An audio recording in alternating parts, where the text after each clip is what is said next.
This episode is brought to you by Kiko Socks. With a pair of Kikos, you'll have an experience that keeps you focused on your performance and not your feet. Use our coupon code POD15 for 15% off your order at kikosocks.com. Welcome to Season 2 of Pod Practice, where Mama Bird alumni Quinn Feiner, Mikey Lund, and myself, Alex Atkins, talk about Ultimate from the perspective of players and coaches. We want to engage with you, so please reach out.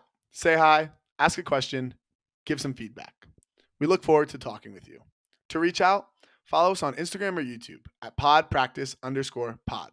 Listen on Spotify at podpractice or email us at show@podpracticepod.com. I hope you enjoy this episode. Today we welcome in my former coach, an AUDL champion coach on the Empire, and my good friend, Charlie Hoppus. Kins was saying maybe it would be good for us to do a little round robin intro since you don't know Quinn or I so well. We can remind our listeners in case people don't know who any of us. I mean, I'm the ideally third podcaster. ideally this would prevent people from calling Mikey the third podcaster. And action. Well, Charlie, thanks so much for joining. A lot of news going on in your life. I'm glad to see your face. Hope you're doing well. We've definitely competed against each other, especially in the AUDL. We have some common threads with Mr. Kins here. I would love to hear your best Kins stories in a little bit. As you may or may not know, I'm one of the coaches of the Colorado Summit. Just decided to come back in some capacity today, and also a Bravo coach, and have been a Mama Bird coach for like the better part of the last decade. Yeah, and so I've been the Colorado Ultimate scene now for about that length of time. Quinn, who are you? Hey, yeah, I'm Quinn. I grew up playing frisbee in Colorado. My first, I would say, competitive games were YCC 2015, maybe 2014, and then went to CU for 5-ish years with COVID, and then Bravo and Summit. And I think we might have played you guys one time on Bravo in 2018 in New York for Pro Champs, if I'm not I think we played Colorado Cup in Colorado. Yeah. I don't know if we played you guys though, but I remember playing you guys at Pro Champs New York in 2018, and then but yeah, excited to have a chat here. A chat. Chit chat. Yeah, so nice to meet you all. So Charlie, how are you feeling? I know you recently stepped down from the Empire coaching staff. I know you've been dealing with some mental health issues for a long time, and you and I exchanged just a couple texts about it. But it's something that I've dealt with a lot especially in my adult life. But just curious to hear how you're doing and how it's been since you decided to step away from the coaching staff. Yeah, so a bit of background first. I've been the co-coach of the Empire for the past 3 seasons, so coming out of COVID, and that's sort of been my main source of coaching. I've also coached some college and some YCCs and some club with Atkins and others. So yeah, my last 3 years has mostly been Empire though, and I think for me, the big part of the decision to step back is coaching has always been sort of a refuge for me when things have been going sideways mental health wise. I've been always able to go to Ultimate and feel like I have reprieve, like a sanctuary. Yeah, exactly. A nice reprieve, and there's obviously a ton of stress involved with coaching, but it's a different kind of stress. So it's almost a good distraction from the stressors of everyday life and the anxieties of everyday life. And partway through this AUDL season, that became not the case for the first time in my life. And it was extremely challenging. It was really a tough season for me, which is sort of probably a little funny to say because we had a really successful season on the field and rolled pretty well, and Hmm. that was a lot of fun and there was a lot of good times to be had with all of that. But um, I don't live in New York. I live about 3.5 hours away from where the team practices. So I'm doing a lot of commuting, and all of it sort of just became too much. So Yeah. decided to step down. Um, if you're willing, are you able to maybe speak a little bit about the challenges? What turned it from a joy to more of a stressor for you? Sure. Again, zooming out for context for those that don't know me or didn't see there was a couple social media posts which were pretty widely circulated, which was cool. Um, but I have bipolar disorder and anxiety, and uh, those things are obviously things that can affect you every single day, and not not not necessarily every day, but often do Right. affect you every single day if you have them. And the range of how they affect you can be, pretty manageable all the way to very significant. Um, I think just the nature of being so far away from the team. I told Empire leadership when I was talking to them about this decision. I said if the team played in Harrisburg or something, I would be still coaching the team. I think a lot of the stressors came from the travel. Hmm. And then, there are extremely high expectations on a team of that caliber. A lot of them are internal, and it's a lot of us looking at ourselves and saying, how can we push to be even better than we already are? And that is part of what makes the team so great and so fun to be a part of. But there's constantly that internal pull, and um, there was a couple tough situations throughout the season that I found myself, rather than again having that stressor be a healthy thing and make me feel uh, sort of removed from the stressors of everyday life, they became really embroiled with the stressors of everyday life. Yeah. So yeah, there's a lot of challenges coaching a team that good. I know it looks pretty easy. Well, no, I have a lot of questions written down actually centering around that, like the expectations. I think your record in your tenure, the team went 42-3, riding a 30-game win streak, back to back AUDL titles. We talk a lot about not focusing on results and trying to focus more on growth. But I imagine it has to be just more and more difficult to really focus on the things that are so joyful. Yeah, it's interesting. We're still so despite getting the results, we're still so internally like process oriented. And uh I think I'm still helping out with the college team, a local college around here in Hmm. Messiah, which I used to coach for a long time. Um and that's been a lot of fun, but I think it was, just a lot of the um, having that much decision making, which is again something that I've relished so much and loved so much, sort of became overwhelming. So Yeah. being like a nice assistant coach that can come when I want on a D3 team has been really a nice reprieve. But I'm taking the year off of being a head coach anywhere, just because of sort of the nature of that position. I don't know if Quinn or if you or Alex have done any any coaching in terms of like coaching teams that go to tournaments or anything, but um, Mike, I'm sure you relate. It's a lot, and you can't really stop thinking about it when you're Yeah. You in can't turn charge your of it. brain it off. it's just continuous. Um, and again, that's been why it's been so fun for me for 15 years and 30 something seasons of ultimate that I've coached in those years.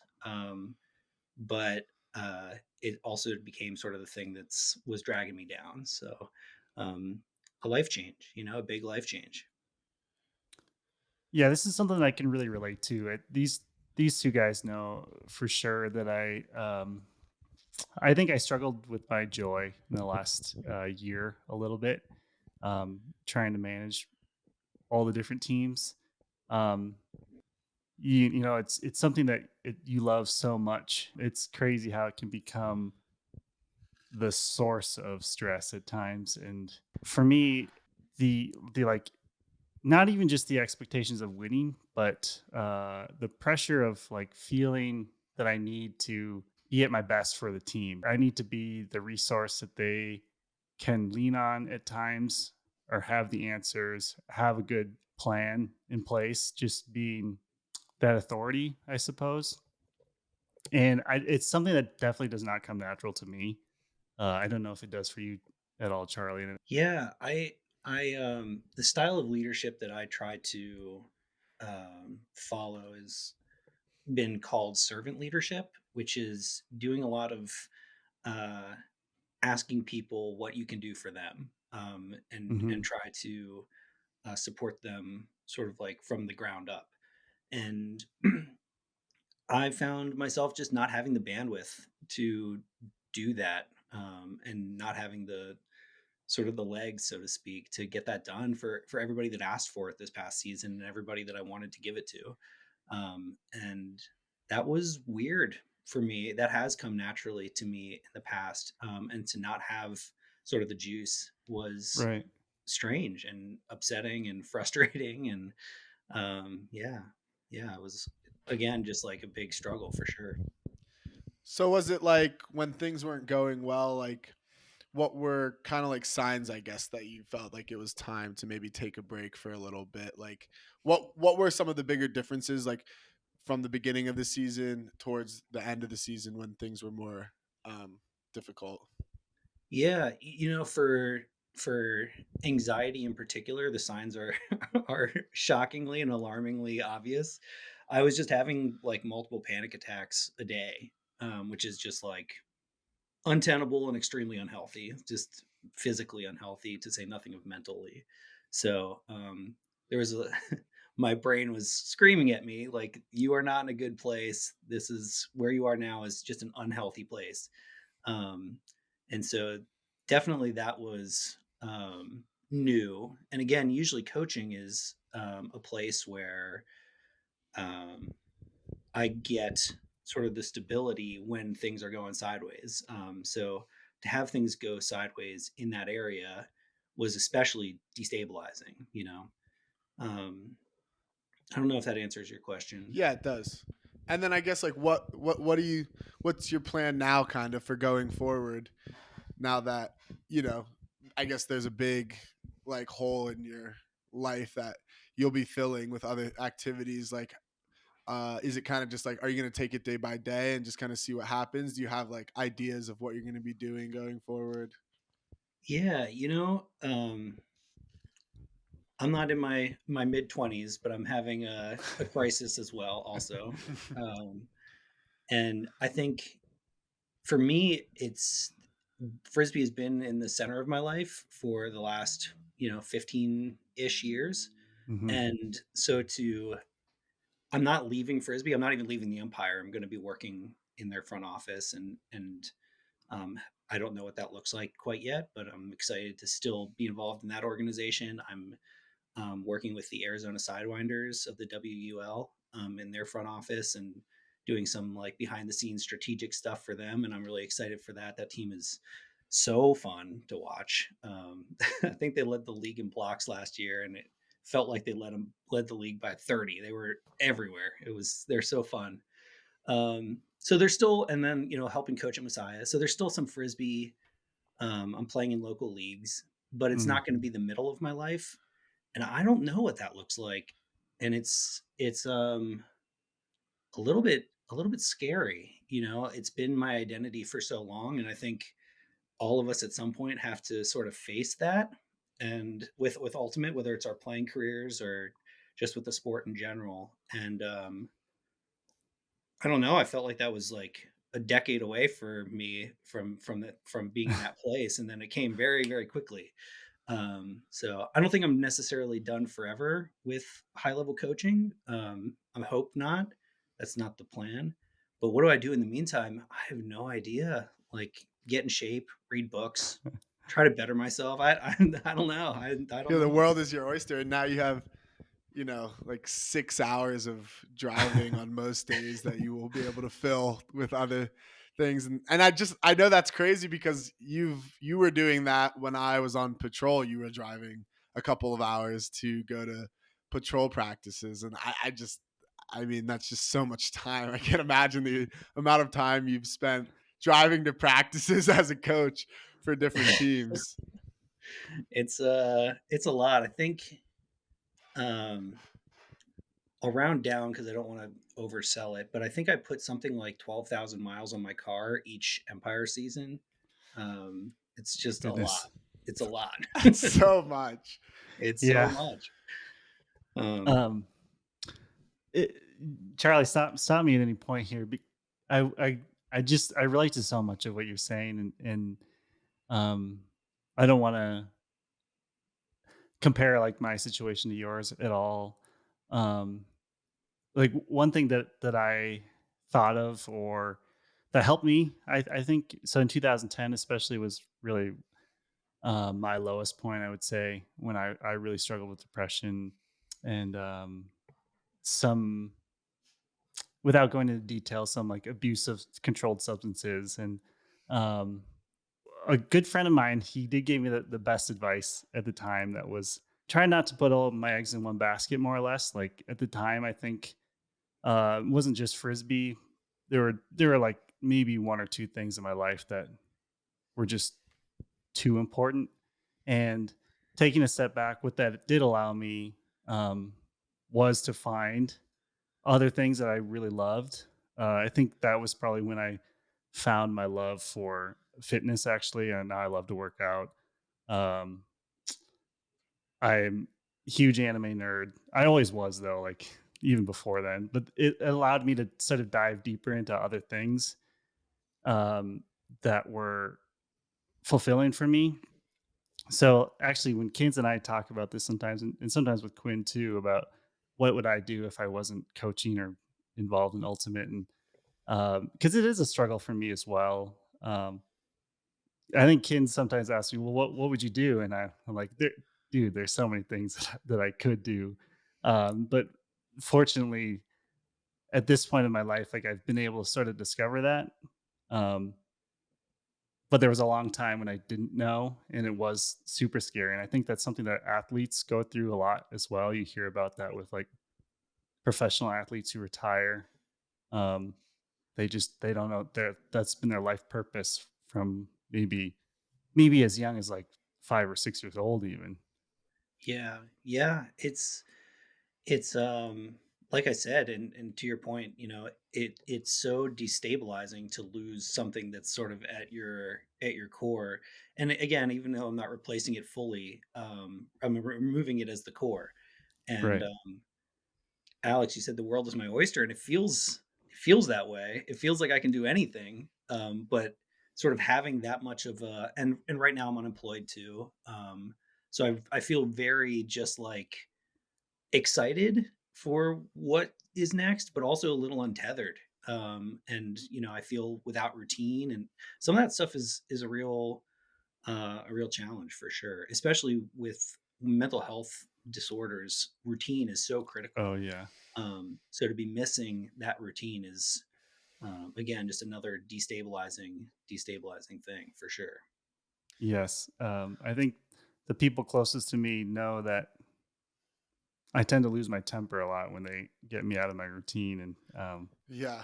it, The it routine is so huge, especially like I I just know from my own experience, a day that I can wake up and like, maybe get a little workout in, or like, I like to like drink water when I wake up, maybe stretch or something like that, versus the days that I don't get to are so much more, frustrating because I feel like I have this like pent up energy that wants to be channeled into certain things that I don't allow myself to channel it into. Do you have any advice, Charlie? I guess like for the last part of this conversation, like any advice for people maybe also uh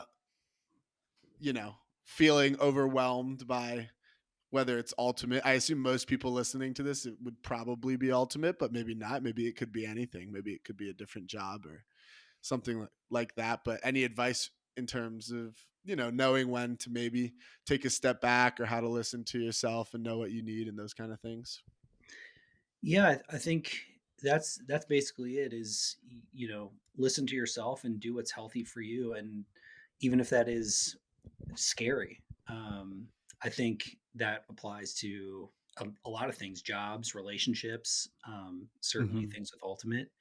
Um, and I think if you are somebody who's dealing with some sort of mental illness or mental disorder, um, it's especially important to see those things and to talk it through with a therapist and professionals and um, people that you trust in your life that are part of your support system, and come up with plans.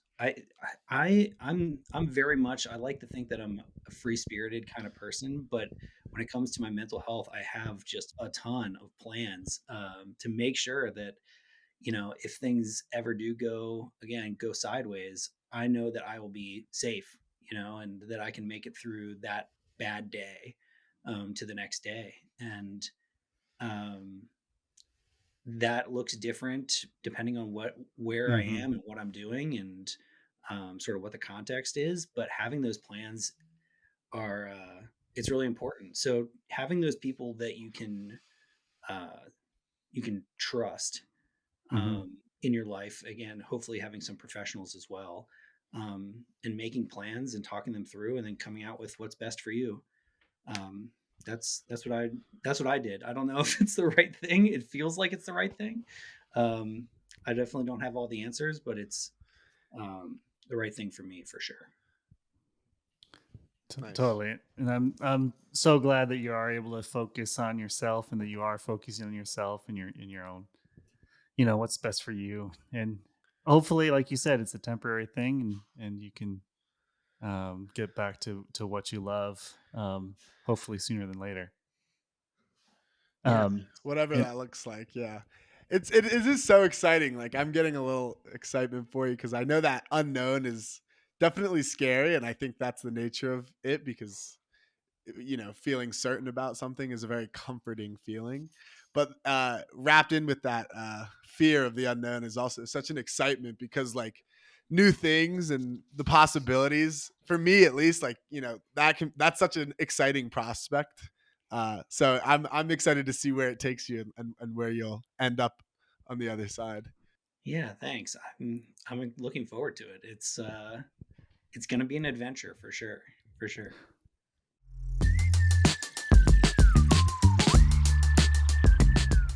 if you don't mind, I might steer the conversation a little bit towards that passion, and nerd out about coaching a little bit. Yeah, Um, let's do it.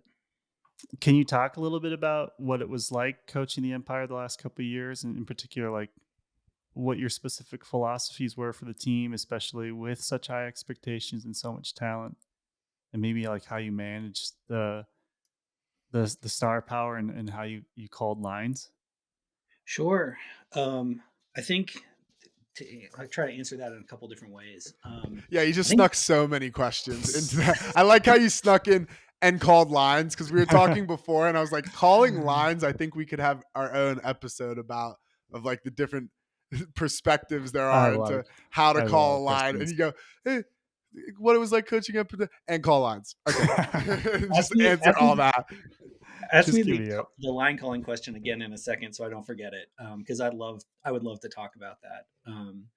But I think uh, the interesting thing about Empire is we have so many people that are, experts in their field, ultimate and understanding the sport. And there's a bunch of guys that are really passionate about, um, the way things are run on the field. And so, one of my things was to make sure that I wasn't over engineering anything. Um, I've said it before, and I'll say it here. We haven't run in any of the 3 years that I coached the offense that I wanted to run. We ran an offense that I thought was pretty good, but was bought in by the players, and that they were excited to run. And they were passionate about running. And I think that buy-in was Mhm. well worth the 2% better offense that I wished we had run. I think that Mhm. we got more out of it on the field. I think the players had more fun doing it. Um, so I think on a team with so many people that are so brilliant, you lean on, the Jeff Babbitt is an excellent coach. You lean on that. Jack Williams is an excellent play caller. You lean on that. And it again helps promote buy-in and gives ownership to the players. And I think that that's really important on a team like this, where there's so many people that are, have big names and are really talented, and giving them a lot of control over what they're going to do on the field is uh, worth doing. So that's different than I think how a lot of coaches operate, and it's definitely different than how I've operated in other places. Mhm. But with that particular group of people, it seemed like the right thing to do with that group. Did you feel any difficulties jumping into the role, knowing that you did have so many, I won't even call them strong, like great ultimate minds, and I think what did you call them? Experts in their field. Yeah. Myself and Anthony Nuñez came on as head co-coaches um, in 2021, just a month before the season started. So the team was built. Um, we didn't know almost anybody on the team. We Nunez knew maybe a handful of people. I knew one or two, and um, so going into that was extremely challenging. The players didn't know us, and we didn't know them, and it Mhm. took us, maybe half the season to have an idea of what our team really looked like and who those experts were, and all of Mhm. that. But once we understood sort of where people were, collaboration just seemed the best way forward. We already had co-coaches. We had a bunch of people that were smart and passionate, and we leaned on them when we started to get to know the team, and it just made sense again to sort of continue that as we built out more stable processes and stuff. So um, yeah, it was starting with the team was extremely challenging. That's a group of people that had high expectations, have won in the past, many of them, and uh, we were replacing Brian Jones, who they had won with. And Uh-huh. we were just, these guys that Nunez from New Jersey and myself from Philadelphia, and like, who really are these guys? And we had to establish ourselves and earn trust from that group of people. It was extremely challenging to do and try to do in 4 weeks before our first game, for sure.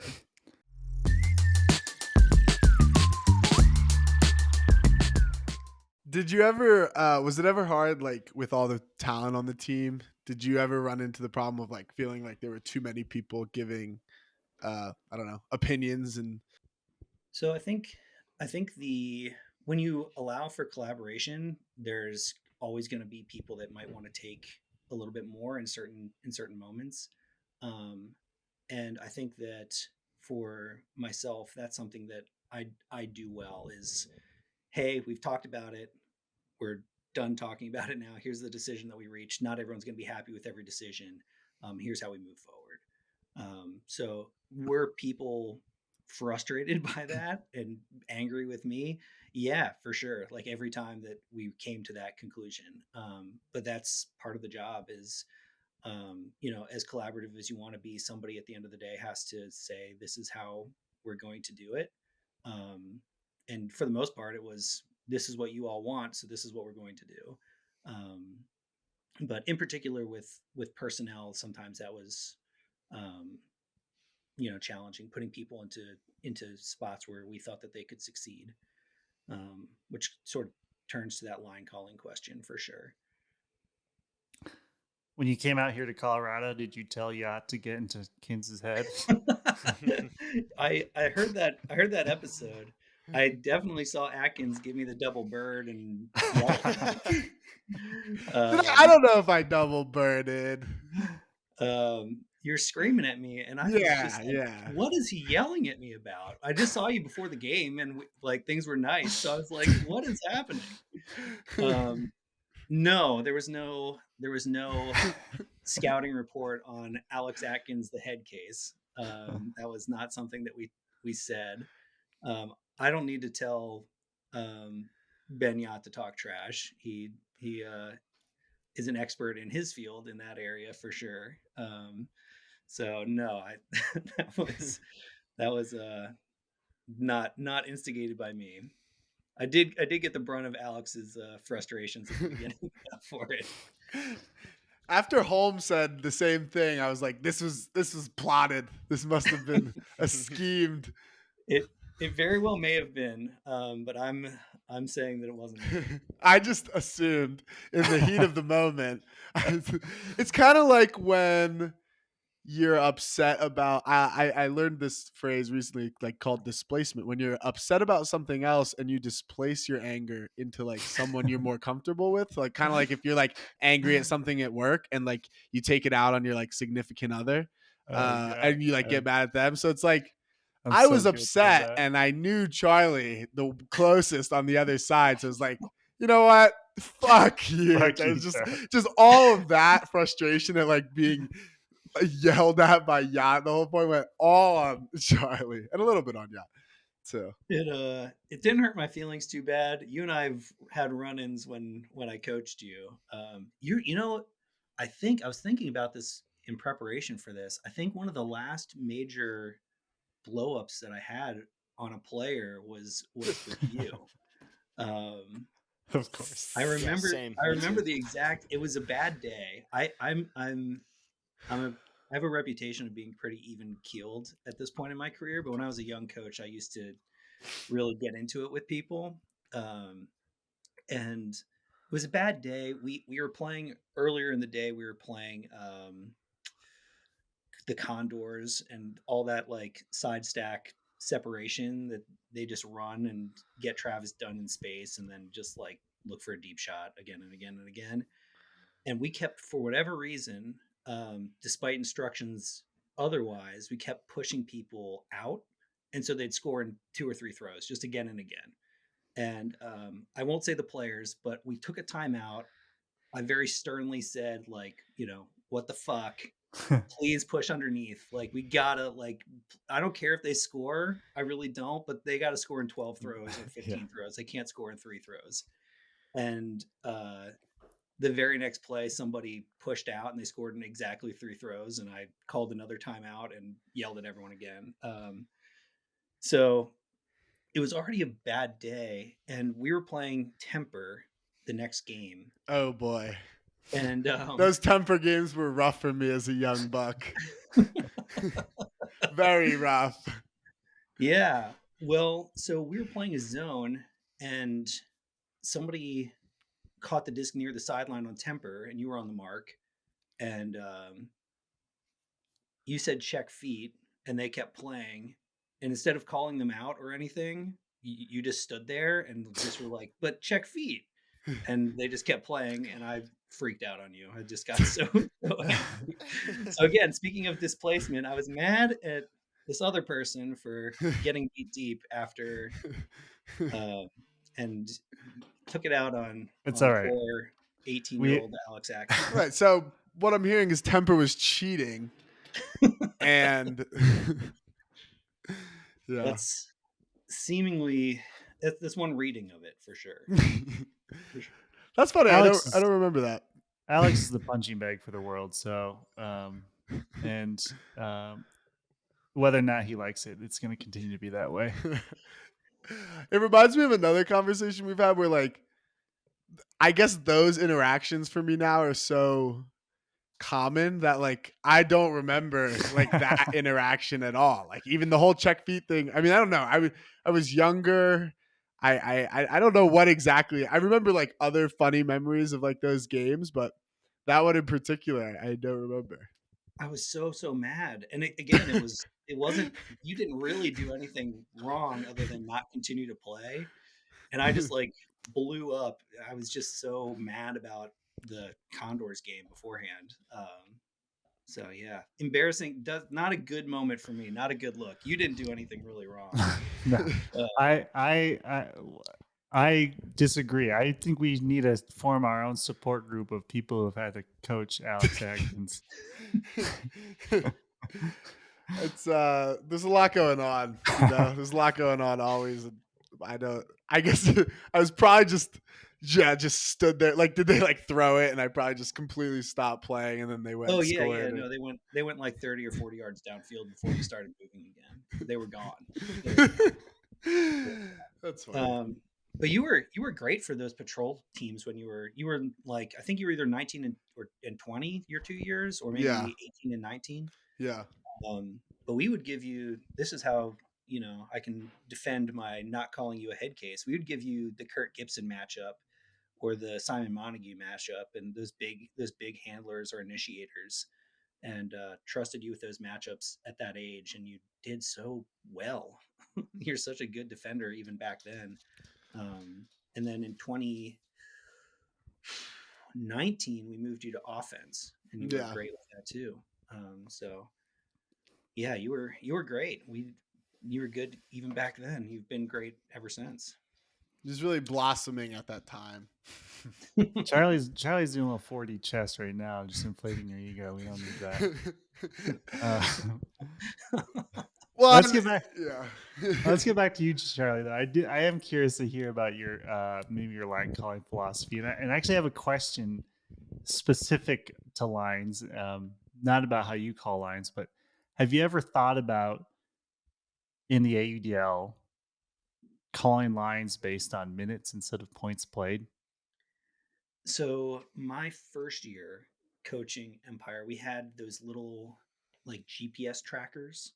You know, if you've ever seen, Yeah. they like look like little sports bras, and they put like a little tracker in your back, and it measures how far you run. So we thought about even more, less than minutes, and more just like mileage, and how far have people run, and how much, you know, we had how far they ran, their top speed, how often their average speed, all that kind of stuff was at our disposal. Could you get that real time too?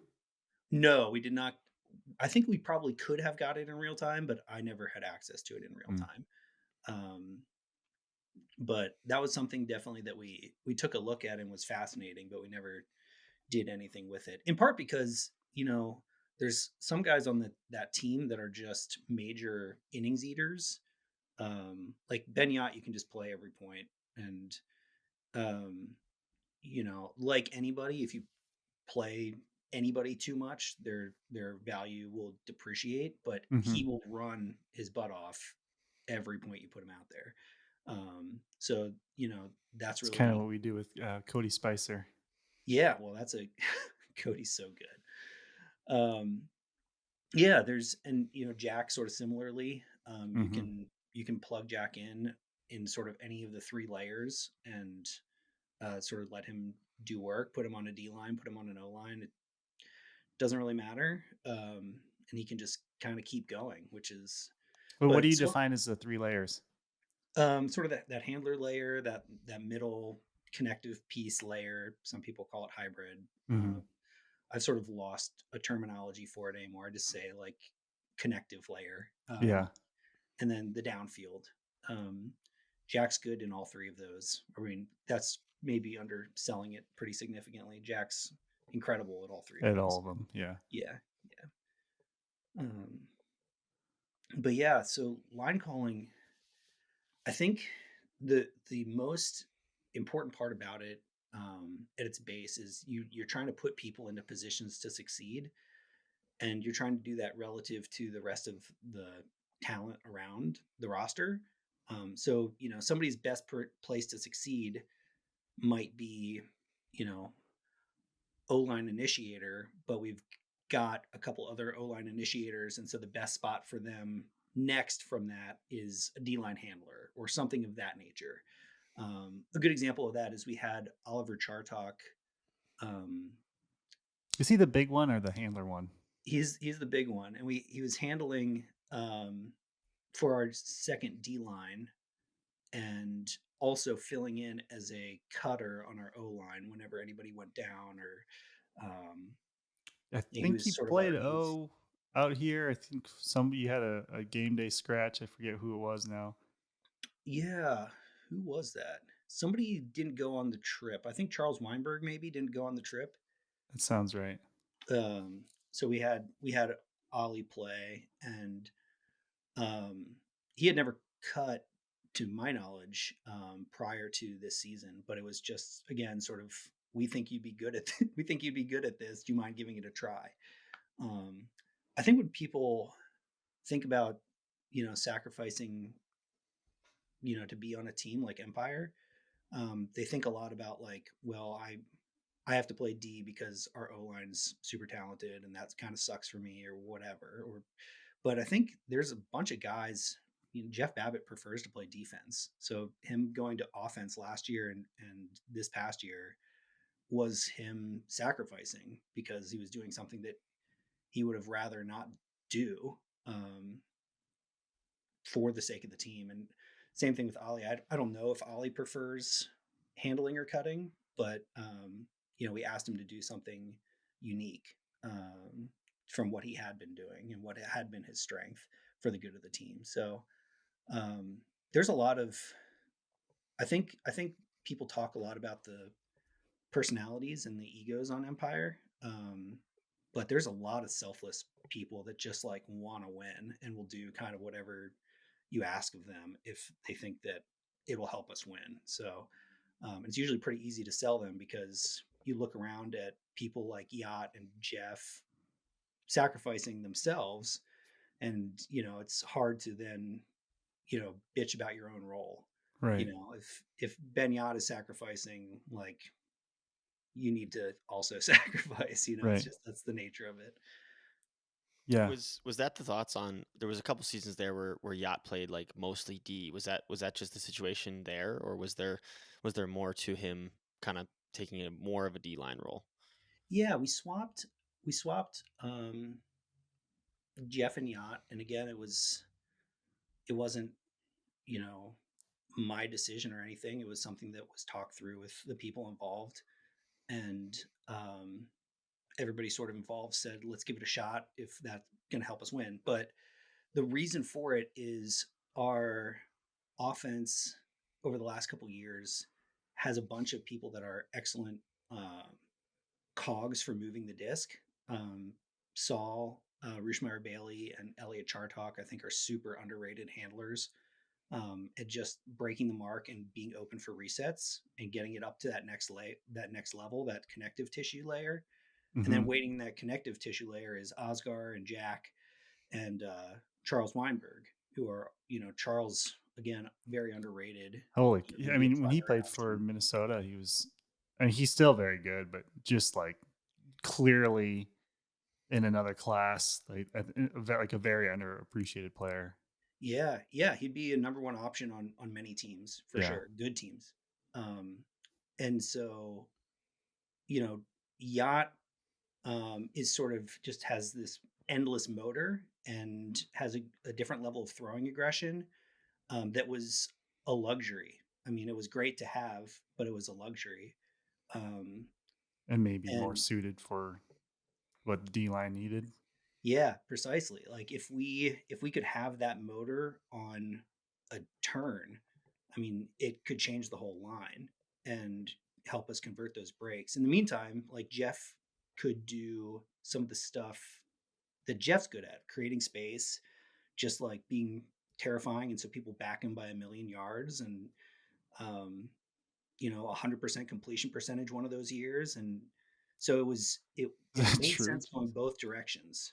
Um, so yeah, it was a hard decision because Benny had won the last two MVPs. MVPs, and so to ask the reigning MVP to move to defense is a lot. It's a big ask. Um, Yeah. I mean, you could argue he had more value over there, even though that's what we it's just thought. going to be, it's going to be hard to win an MVP on the D line. Yeah. I listened to your all's discussion on most valuable player and most dominant player. Quinn, Yeah. I know you were fired up about that for sure. More fired up, just like You- by the way that the people that pick them. Like everybody on those lists is always very deserving, but the way that the people that pick, it feels very ambiguous to me. But to think of Ben Yat, like he does have like a very, very, very strong motor, and to think of someone of his like play style and stature and size with someone like that has like a high motor is just such not like it's like a oxymoron almost. Like usually players with that like size are just not having that crazy motor, and it is Right. super valuable on that D line. Yeah, he would be happy to get every other pass, Yeah. despite being like somebody who always wants to go deep every time he gets the opportunity to. So you get luxuries with the depth on that team. You get luxuries that you wouldn't have otherwise, So like Ben Yacht's best place is probably on an O line, but the best place for him on Empire the last couple of years we felt was a D line, and it worked out incredibly well. Going both ways. Jeff won MVP this past season, and Yacht was, I think, on an all defensive team very deservingly. Still was first team all AUDL, and then we lost Jeff for the DC playoff game, Mhm. and you just have the luxury of just like, well, we'll just move one of the best players in the league, history of the league, No over to big deal. playoff. So there are a lot of challenges calling lines with a team with this much depth, for sure. But they're good problems. They're good problems for sure.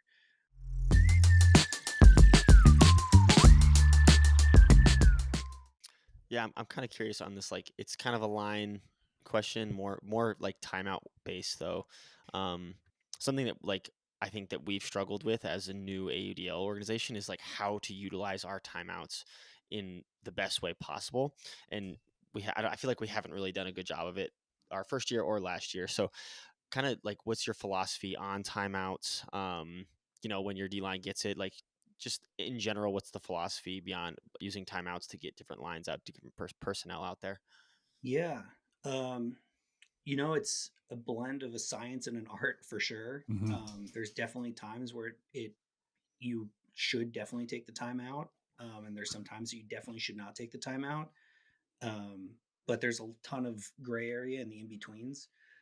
I think for us, we with the talent that we had, the offensive talent that we had on our first D line, for much of the season, everybody on that line had played a full season in the AUDL on offense, with the exception of Breton Tan, who's really good. So Yeah. that's 6 players with full seasons playing O line in the league. You just try to let that line cook and run the other team's O line Right. down, and again, it's relative. Our O line, we think, can score against any defense, um, but we felt like that line could score against most everyone else's Offense. offensive lines, and if we could grind down their offense, that's I think that happens too often in the AUDL. Is people will take timeouts and let the other team's offense off the hook. They kind of get a chance to. Right. It makes it hard to roll off breaks that you Right. see in clubs so often. And our second D line was excellent as well, and we often let them just roll with it. There were games that I took one timeout or no timeouts, and just let our team play. We also run a very tight offensive line, and so getting broken twice in a row, sometimes we would use timeouts just to let them get freshened up and send them right back out there. We only ran, about 10 guys on offense, and typically only 7 in a given game, because we got broken so infrequently. So again, another sort of luxury that we had for sure. Yeah, it's interesting too. I feel like watching games and even playing in games when the O line gets subbed out there for a break chance, it feels like the conversion rate for whatever reason goes down. Like an O line can have a certain conversion rate, but when they get subbed out there to like punch in a break, it's like for some reason they forget how to play frisbee, and we do it all the time on the summit, to be honest. And it's like Yeah. it's infuriating, and that's kind of interesting to listen to you talk Yeah. about. Maybe then run the D line. the worst part about it is then the D line that you just subbed out. And they're all that just pissed subbed on out the for you. sideline. Yeah.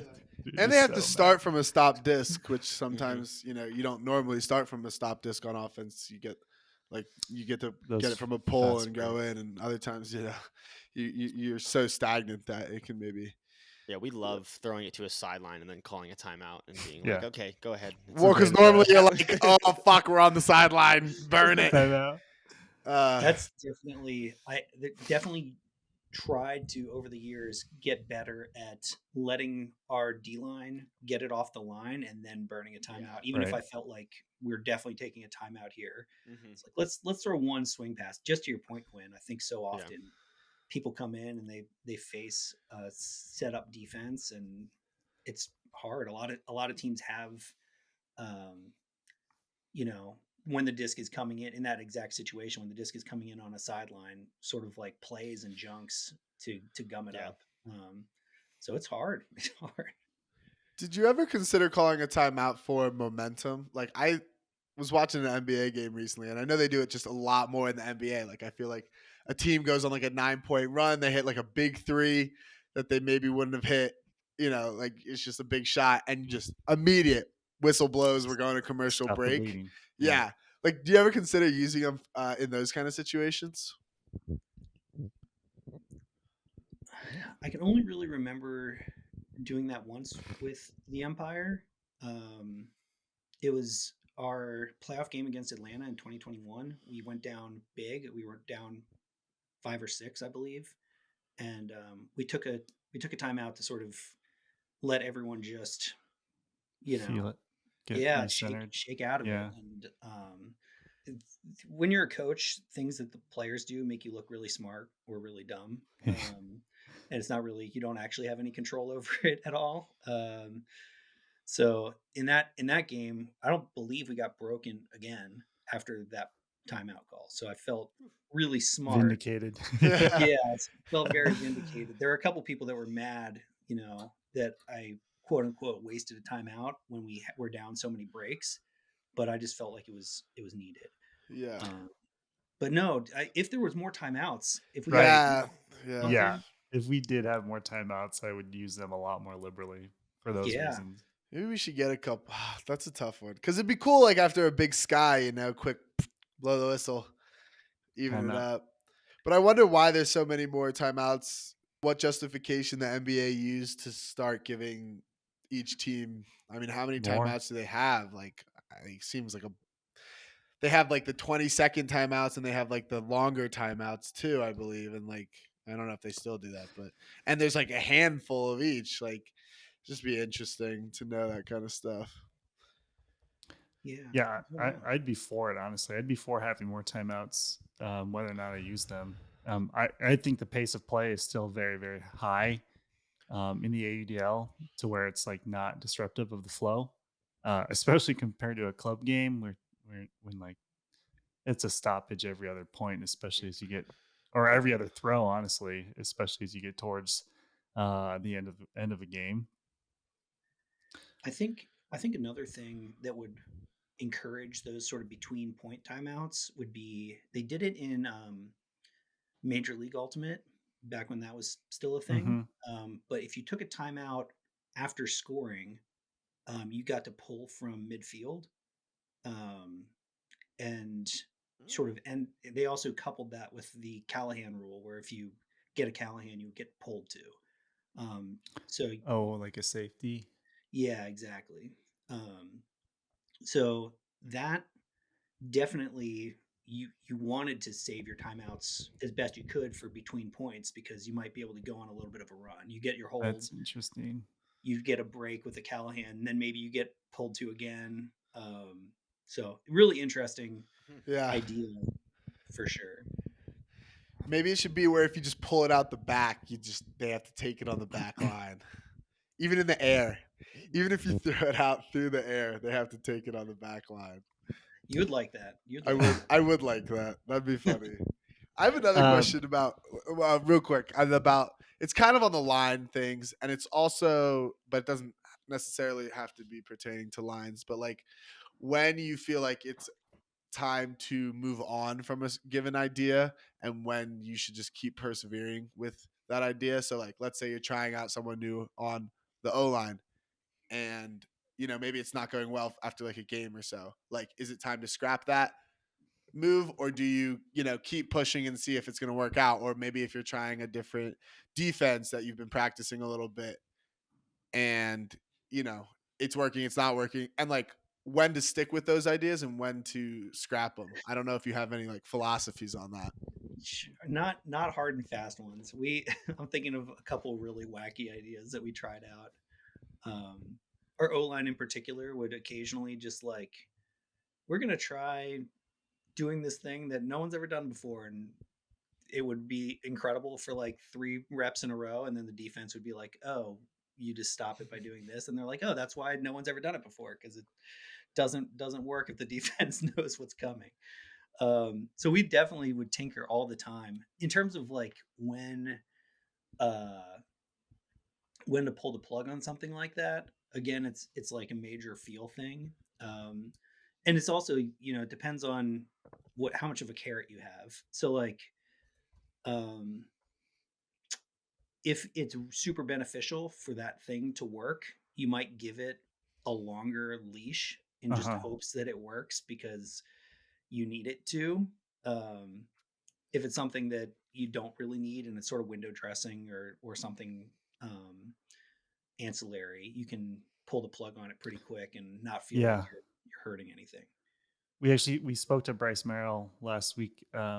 He mentioned something similar along the lines of like what your ROI is in a concept, and I think some of his players were resistant to some concepts, but eventually came around to it because they saw like the long term value. Sometimes it's hard to parse that out for sure, and actually this segues to a follow up question, and because I felt like New York especially was good situationally. I don't know if you guys practice situations. Your polls, Ben's polls seem very targeted. Do you guys practice AUDL specifics, and if so, like what I guess what can you give us? What kind of details can you give us in that regard? Well, yeah, I would say we definitely practice AUDL specifics, including even buzzer beater type stuff. We try to practice that a little less because of the inherent dangers of just Right. throwing jump balls again and again. But even then, we'd practice the setup of it and then have a sort of like, hey, nobody jump call with the disc in the air. It's like that was a good setup, a successful setup. Nobody get hurt here. So yeah, we practice every situation you can imagine. Ben and Marquez both practice trying to land their poles in certain spots. I know DC is very good at that as well. They have some really targeted, and Salt Lake will do sort of longer rollers or try to get you to start the disc on the sideline without the sort of traditional roller pull. So we're just trying our best to keep up with the times and see if we can find, as with these new rules, ways to play that other people may have not yet considered, because the rules are new. The pull rules, I think, are especially interesting, and the way that we tried to cover pulls was to try to serve that extra distance that we got. Try to gum up lanes early, try to force the disc backwards initially, before sort of clamping into our regular defense. Yeah, I remember after playing New York, especially, I had to do a good amount of thinking about pull fielding, just because Ben's particular was really good at throwing like faster, lower blades that would land in and kind of like pretty much like rollers, but like faster rollers that would go out.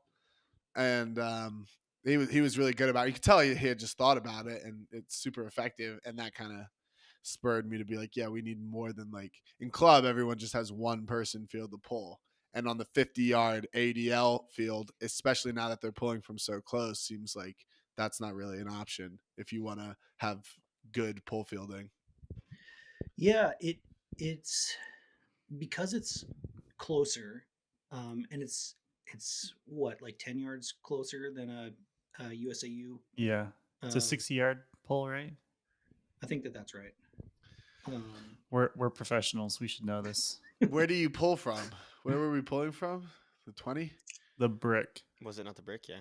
The But brick. what was the That's brick yardage it's 20 at? out of the end zone, 80-yard field. So 30? So the 30. No. Yeah. What? 30? Because the end oh, zone was that's right. 20. Oh, Because yeah, the end yeah, zone was okay. 20. So it's the All right. 30-yard line, you I see. motherfuckers. Stop looking at me like that. You're all like, duh, kids doesn't know how to do math, but I do because I was one step ahead of you. Nobody understood you were talking about the yard line. Why would I not be talking about the yard line on a fucking football field? Anyway, 30-yard line to what? So then we said the 10. So yeah. Math. But with that, especially if you've got a good tailwind or something, I think we think a lot about as a team, and I think having Oscar on your team will do this to you. But we think a lot about the shapes of throws, and the way that they come out. And Marquez and Ben did an awesome job thinking about how to throw big blades, or high arcing blades, or high hangers sometimes, and different things, so that you sort of get like a baseball pitcher has a pitch repertoire. You get Yeah. a variety of different things that you're going to see in a game. You're not seeing the same type of pull again and again, and that's not something that is dictated by the coaching staff. That's just The players are working on that. Yeah, the players are feeling out the game and pulling what makes sense for that moment.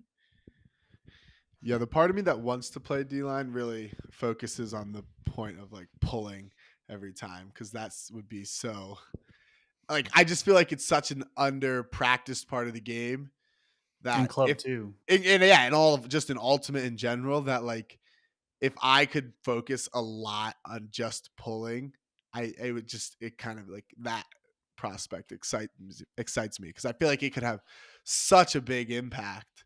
And I know it can, because the teams that have good pulls, like when that like good big blady pull is coming in, you're kind of like, fuck, especially as like a handler who has to be back there more often than not. It's it definitely puts you in a hole starting a possession, and that kind of stuff is huge and adds up. Pull fielding too. If we don't have a certain player active for a given day, all of a sudden you have pull catcher, Joe Schmo, whoever it is. Yeah. It's like, It's an holy art. shit. It's an art. It really is. Like those blading ones, because there's so much reading goes into that. If you're going to catch it, but if you're going to know how it lands and then where it bounces, yeah, it's really crucial, those little things like that. And it's so easy to focus on all the other parts of ultimate. Charlie, you were mentioning also end of quarter situations, buzzer beaters. Something that came to mind that we did more in our first year than last year, and I think something I'd like to get back to is understanding how much time 15 seconds is. Like, turns out you can throw a lot of passes in 15 seconds, and I think when you see 15 seconds on the clock, if you're not used to that, you think you get the centering pass and I just have to send it, when in fact you can probably get 2, 3, maybe even 4 give go moves or a couple swings and a better look. Maybe you can get it almost to midfield before you have to send it. Yeah, and it sort of depends on how the opposition plays defense, because sometimes I think they also think, Right. well, there's 15 seconds, we better just all chill Stay in the end back. zone. Which leaves you really susceptible to just like big blades for chunk yardage, which makes the last second shot much easier to take. No, that's a good point. I think, looking at the average offensive possession and sort of working back from there and trying to figure out, at what point is a team going to be uncomfortable because of the clock. that's something that we spend some time thinking about for sure. Do you Um, guys have a rule of thumb from when you deviate from your standard offense, like time wise, time left on the clock? no, again, I think it really depends on. I hate it's such a cop out answer, but it really depends on the situation and how the team is flowing, where we are on the field, and What the score um, is? what the score is, all that kind of stuff. Wind even is a pretty big factor. Even just having a few mile an hour headwind will really make a difference if you're going to try to get a major chunk yardage before throwing Hmm. that last throw, or if you just can rip it from where you are. Um, so yeah, no, we don't really have a hard and fast rule for that. There are, Get Ben and Jeff on the field, and I think yeah. he'll be all right. Well, Yeah, yeah. well, I don't know because Ben kind of Yeah. got roofed when we played him. So it's interesting because I do actually think that's something that we should practice more. Like, sorry, I mean, I had to sleep that in there. Like, no way that was.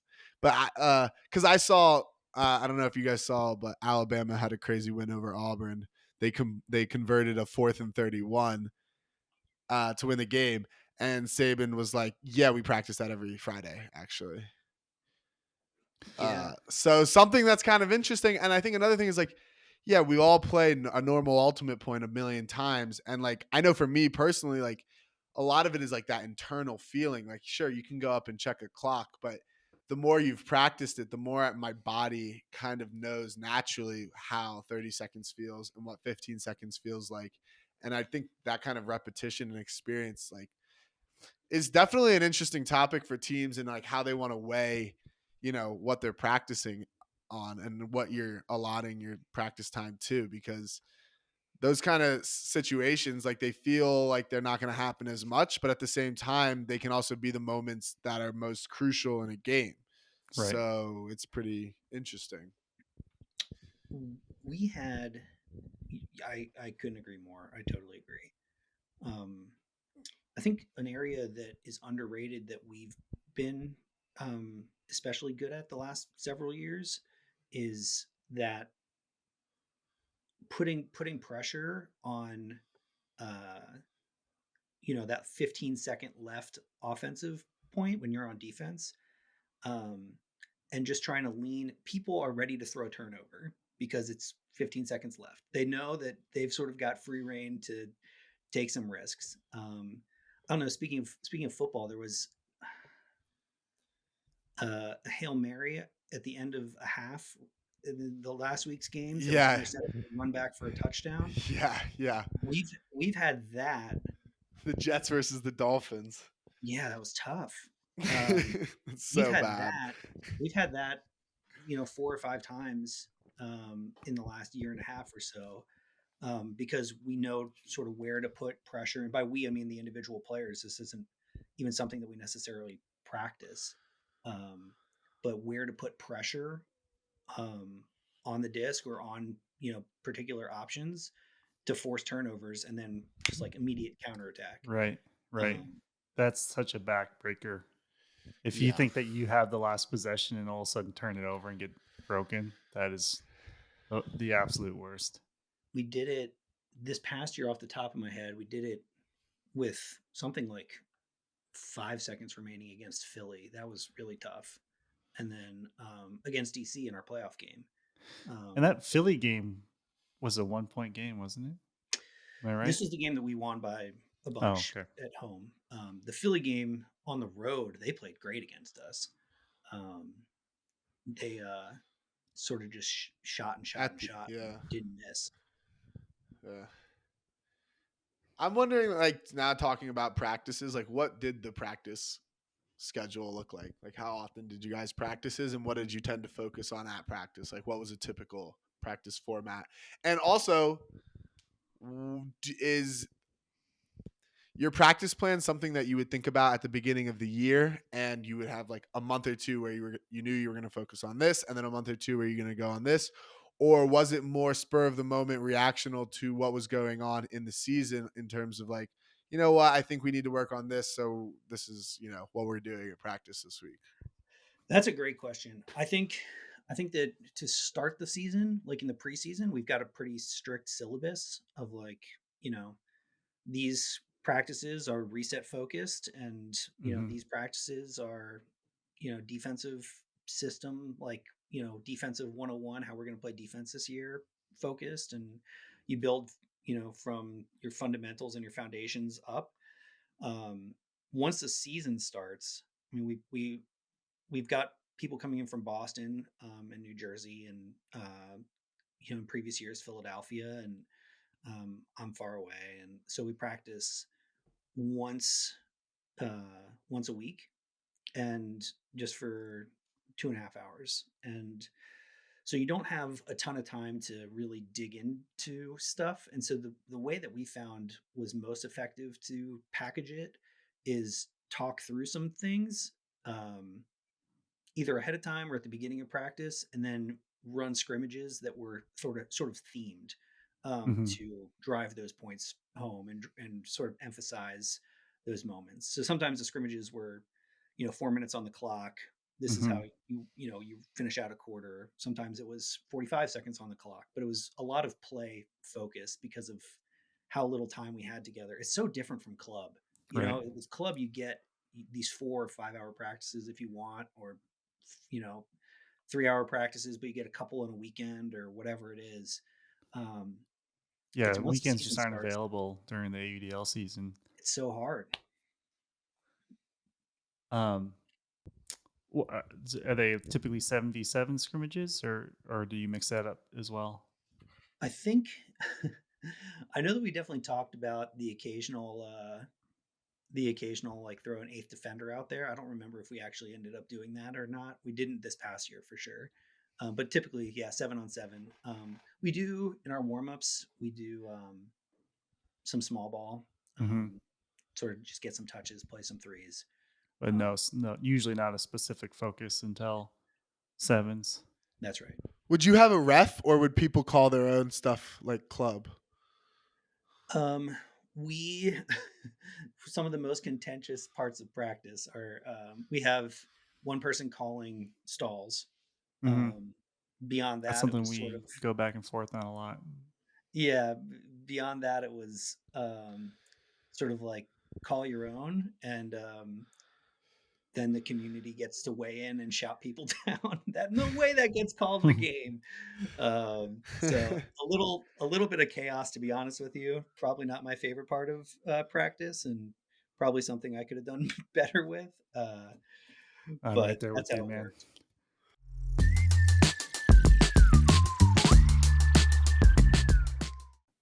What about mentors? Did you have any advice about the AUDL going into your first season? And did you have any coaching mentors in your more formative years?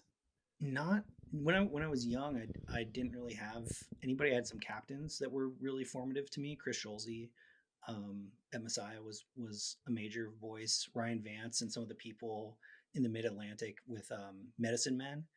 Um, Mm-hmm. that team, I was my first club team, and I learned a lot there. Um, so shout out those folks. But when I was coming up, there wasn't that many coaches. Right. So I started coaching at a relatively young age, and I was sort of rare. So I didn't really have I didn't have too many peers, let alone mentors. And a lot of sort of discovery and failure on my own for the first handful of years. One of the reasons why Nunez and I got connected is, after Patrol's first trip to nationals, I was like, I could really use somebody who's been through it more. And I asked him to come down from New Jersey and coach with me in Philly. Um, at that point, he was my assistant. I went on to be his assistant for Devil, the YCC's team in New Jersey, before we coached together in New York. But the closest thing that I had to a mentor for Colin McIntyre is another person that, I know Colin. yeah, Colin, Colin's Big out there. backhand. Big Yeah, bad game. You know it's I was thinking the same thing. coming. You know it's coming. Um, but yeah, some frisbee mentors there, but yeah, not a lot of coaching mentors until I tracked Nunez to Philly.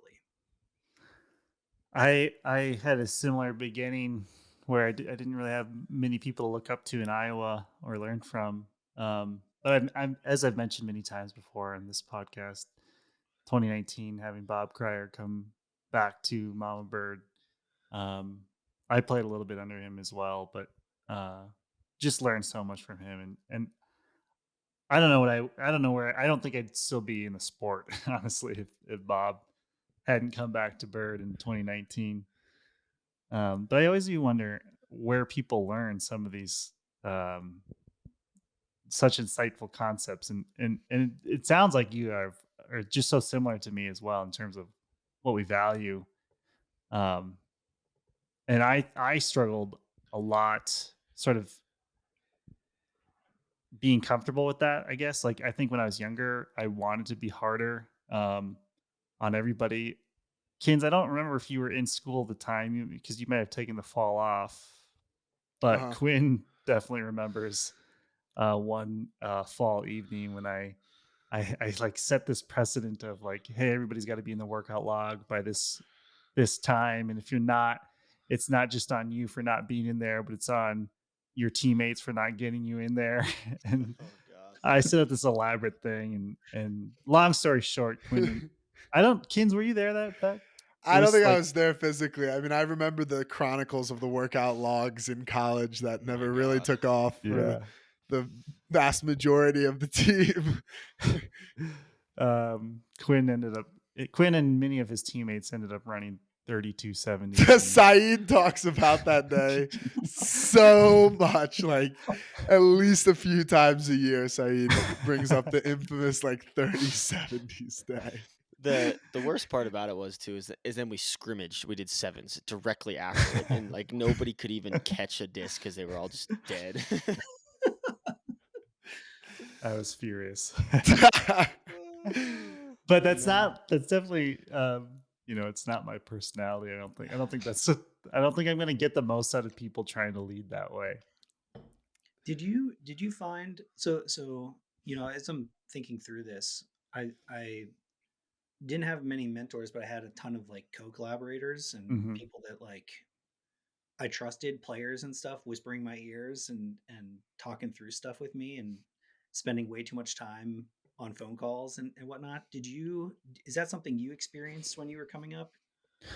Um a little bit, definitely. There were like a few players in Iowa, guy named Dan Krezowick and another guy named Steve Hansen that I was pretty close with at the time. And I had, played with a lot of players with a lot of experience and success at the club level. But it was actually one thing that really helped elevate me was a random spring that I spent in Seattle. And so I just went to all the sockeye preseason stuff. And I learned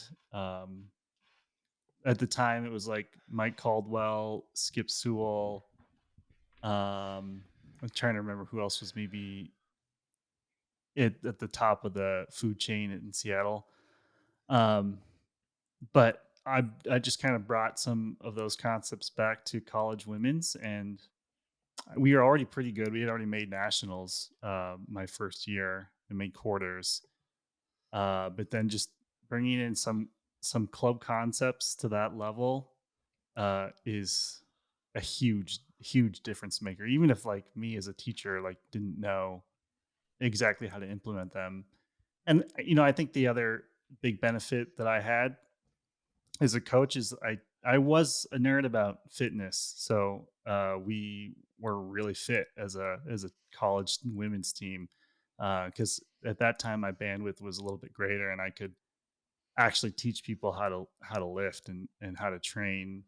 And I definitely made mistakes then too because turns out like some high impact plyos you should have like a pretty strong base, and I had these young women who had not really trained that hard yet doing these high impact things, and they ended up having some stress related injuries later on. But you know, hey, we Yeah, made like signed semifinals, waivers so for that. yeah, That's crazy. You made semifinals.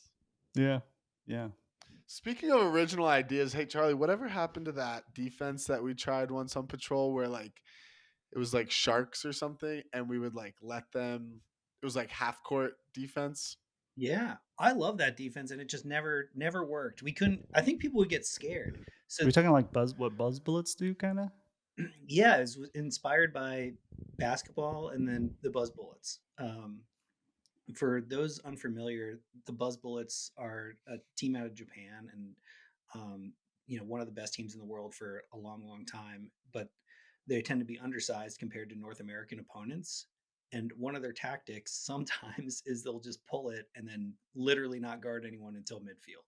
Mm-hmm. We had uh, a defense that was sort of inspired by that. It wasn't directly like that. Let me see if I can remember it. We would force everybody under dramatically, like Mm-hmm. by like 5 yards, like extremely dramatically. But we'd also flat marks. And so now everyone should be open everywhere. But then we'd sag handler defenders all the way deep into the lanes. So every so often there's just like a defender flashing. Mm-hmm. We're not really trying to get blocks there. We're just like trying to move the disc let them move the disc up the field. And this is against an opponent specifically that is going to huck on you a ton. So this was like Ring back in the day, Mm-hmm.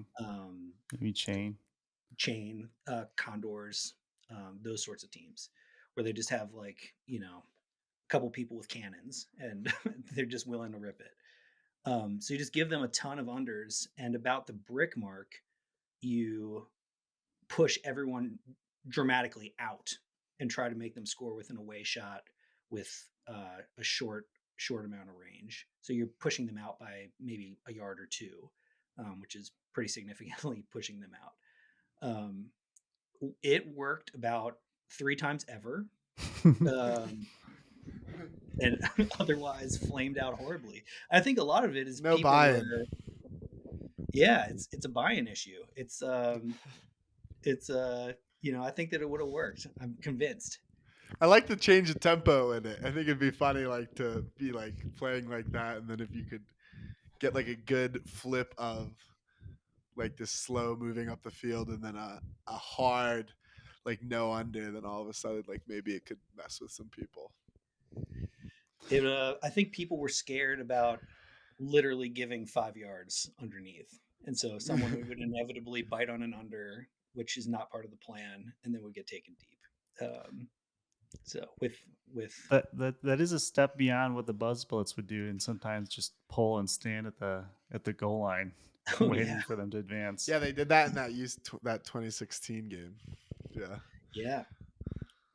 That's I funny. forgot about that, Atkins. That was I'll never forget. lost to the probably reasonably lost forever. Kind of like the infamous 30s 70s. That's one of my core. That's one of my core patrol, I guess, practice memories. I don't like. That's more. 30s, 70s. I don't know that. No, that's the bird one. That The- Mike. Okay. That's what Mike. yeah. No, you didn't do that to anyone, Charlie. We didn't. I don't One remember. punishment. I remember having to do push-ups, and I could do like 2. But that's actually a core memory for me. I remember doing like everyone. It's like because I was young and it was playing with a bunch of grown men who could like do push-ups, and I could do like 2, and I just was like focusing on like having good form. And I remember Charlie being like, "But he has good form," and that made me feel a lot better. Even though I don't think it was like good form, I think it was just like really me compensating. But like, if I'm gonna do like 2 push-ups, They better be I good. might as well fucking make them look good. Because we were probably supposed to like do a point and do like 20 push-ups, and there was no way in hell. I don't even think I could get to 10. Kins and Quinn, you both mentioned, I think I mentioned this too, that as an offensive player, I don't always realize what the defense is doing, and to me it like almost doesn't matter. But Charlie, I wonder what you think about that, because you may throw defenses different looks at people, and the goal isn't necessarily to confuse all the time, but it is like a change of pace thing, and make it a little disruptive. When you are thinking about defense or have called defenses over the years, like what is your mentality when you think about calling something different? I really some of this is going to be coach speaky, and I apologize, but I think it's true. So I think the number one thing a defense should try to do beyond just like getting turnovers, which Hmm. is the dream, um, is to force teams into their plans B and C.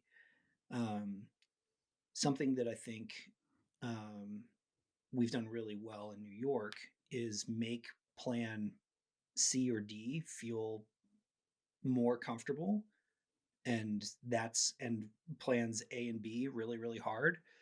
And so you take what you're given as a smart offensive player, but you're sort of getting into the spider web there. You're falling Right. into the trap. Right.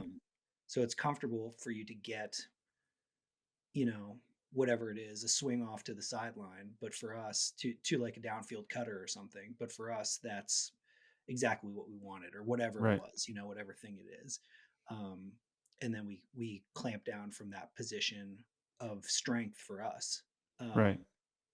So I think that that's something that um, we've done really well. um, and what that looks like varies from team to team. we had um, we had a great advanced scout that would watch multiple games on a team beforehand, so that when I went to go watch the multiple games and the other coaches and other leaders went to go watch the games, we had sort of an idea of what we're looking out for. Yeah, it was it was really helpful. It's still I'm still watching all those same games, but having an idea of what I'm watching. Right. These are the key players. These are the systems that they're going to run. This is where they like to get it. Here's the defenses that they run. Who's on the field when they run these defenses. All that kind of stuff um, is sort of spelled out for me when I go to watch the tape, which is great. It's just a way easier way of watching tape. Um, but anyway, having that allowed us to construct sort of these quick and dirty, here's what they want to do, here's what we want them to do, and then like here's each individual player a little same thing. Here's what they want to do. Here's what we want. Here's what we want them to So do. that's a good action trigger to the whole line. Like when they get it here, we know what we want to do at this point. Yeah, precisely. Was that advanced scout also clipping stuff for you, or just giving you the general um, idea of what to look for?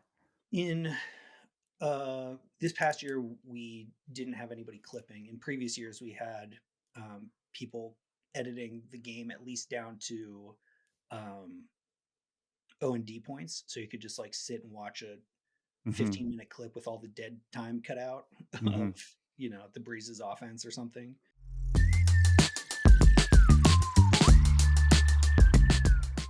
Actually, we had a fan question from Alex Vu, and it was related to watching film.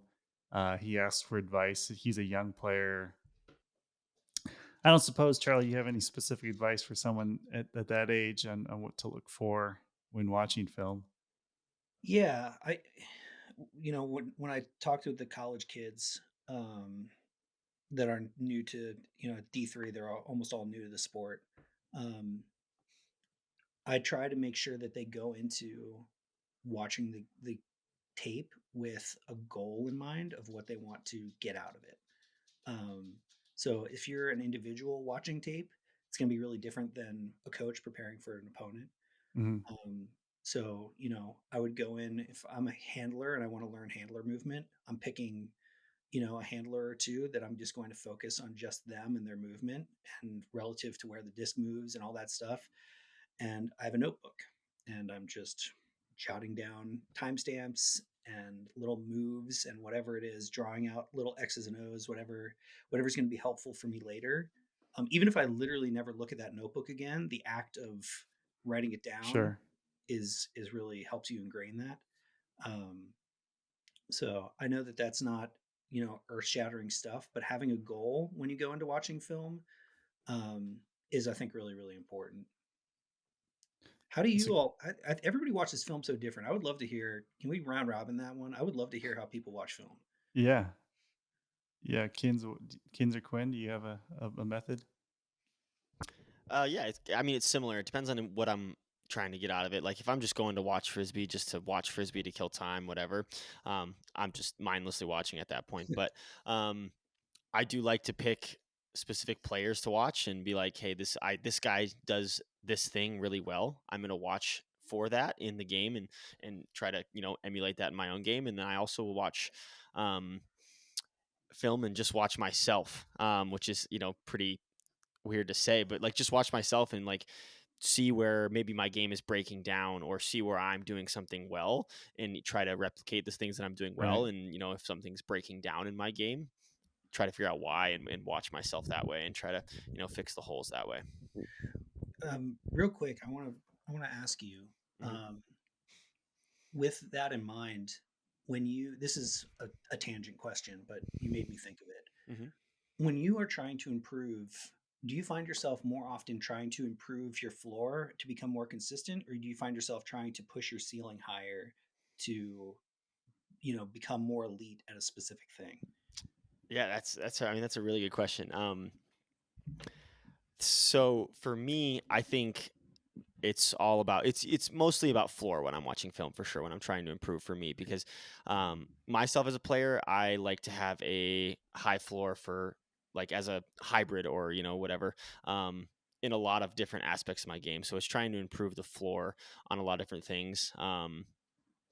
I would say like there's a couple of specific details in my game that I try to improve the ceiling on a lot, which is, it's usually my hucks are one that I'm like always trying to, push the ceiling on.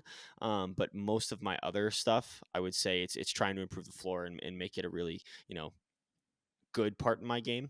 But yeah, mostly like hucks, I would say is like the where I'm trying to push the ceiling mostly. Cool, thank you. That's such a well phrased That question, Hmm. was Charlie. Like that I was a don't, great no question. one's ever asked that before, and that I like that way of thinking of it, because for me, it's also always been my floor. Like I don't typically, I mean, from as young as I can remember, like even back when I was still like a lot younger, um, but I started to get taller.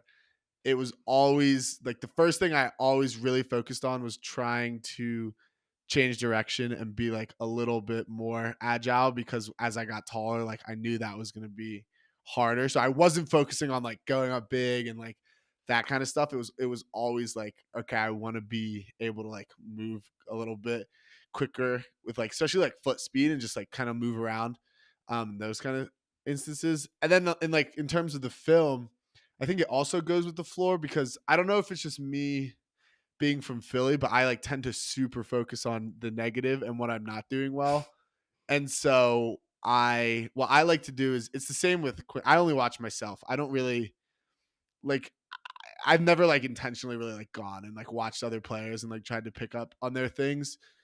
I mean, it probably works for some people, but I also feel like that's them being a player, and like maybe I probably have like noticed someone do something before in a game, be like, oh, that could be interesting to try to do, but I've never like actively watched another player and been like, I want to add that to my game. But I do actively watch myself. Like I don't know when exactly that habit started, but like good while ago, like a few years ago, somewhere in college, I just started watching every game that I had played in, and I would basically, if I had a notepad, that was great, but I would kind of just take like mental notes of it too. But I would like basically like every little thing that I thought I wasn't doing well, I would take note of. And then like what I would, because I think it's important to bring a focus into a practice. Like for me, like usually the team has a focus, but I think as a player, I always want to bring like something that I'm working on into the practice. And so whatever mistake I felt like was recurring the most in the game, I'll like boil that down and bring that focus into the practice. So like right now, currently I'm on like a moving the mark and overall just like pivoting kind of train of thought, because I think like for so long I've started to realize that I rely a lot on just like the fact that I'm longer and can like kind of throw whatever, and sometimes don't like challenge myself to like pivot as effectively as I could, or like shimmy and just like move the mark. And like I just think I don't bring a lot of that focus into a game. And that's also another challenge, is it's so hard when you start to play like even a point in a scrimmage to be focused on something uh outside that you're trying to get better on. Like it is so difficult for me to have the mindfulness to be focused on something that I'm trying to get better at while you're playing. It's a lot easier when you're warming up or whatever, but then when you get in a game, it can be so difficult. Um, I pretty much only watch film from the coach's perspective these days. I will say my process is very, very inefficient. I probably watch it for fun, and then I watch it again and just start to notice patterns. Then I might start to take notes the third time. Um, I think what I look for is definitely what are people running, uh, what are their sets, what do the resets look like, where do they position, um, from a sideline, like how are they getting it out the sideline, how are they clearing, who are they running it through, obviously. The defensive stuff is interesting. These days I don't focus nearly as much on defense because um, I have a co-coach who is, in my mind, the world expert on defense at this point, at least in anything that we're going to be running. But there are certainly we play truck a lot in club, and noticing how they sag off on a vert stack, they'll like try to help off the front, and it disrupts our flow, things like that. But I don't go out necessarily looking for it. It just, after a while, I'm like, why didn't this work? Because I know what we're trying to do, and I'm like, why didn't this work? And then I see like, oh, fucking Jasper was left his dude and cut off Seth's, breaks I continue. And then, I just try to pass that information off to the team. I don't know if I'm necessarily coaching, this is how we want to attack it all the time. And I think that's definitely an approach that TK and I have talked about going into the summit season, the AUDL season, is we want to tell people generally what is advantageous for us, but not always give the exact answer on how you should solve that problem. I think that that's really I think that that's really wise. I think that creative problem solving is such an important skill, and many or all of the best players have it. So it makes sense to give a framework and go from there. Totally. Fingers crossed.